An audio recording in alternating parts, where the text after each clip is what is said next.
Жыл мезгілдері. Қыс. Қыста күн суық болады, қар жауады. Қыстың бірінші айы желтоқсан.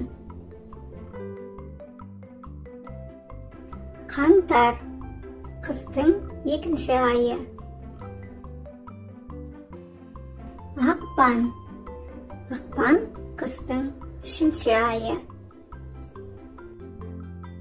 Көктем. Көктемде табиғат оянып, жер жаңарады.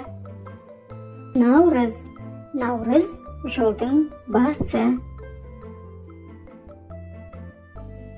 Сәуір. Сәуір көктемнің екінші айы. Мамыр. Мамыр көктемнің үшінші айы.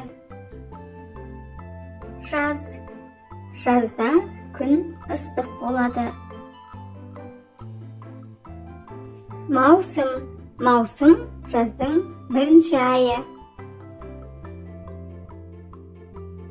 Шілде. Шілде жаздың екінші айы. Тамыз. Тамыз жаздың үшінші айы. Күз. Күз мезгілінде күн салқындайды. Құстар жылы жаққа ұшады. Қыркүйек.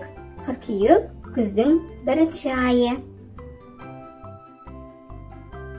Қазан. Қазан күздің екінші айы. Қараша.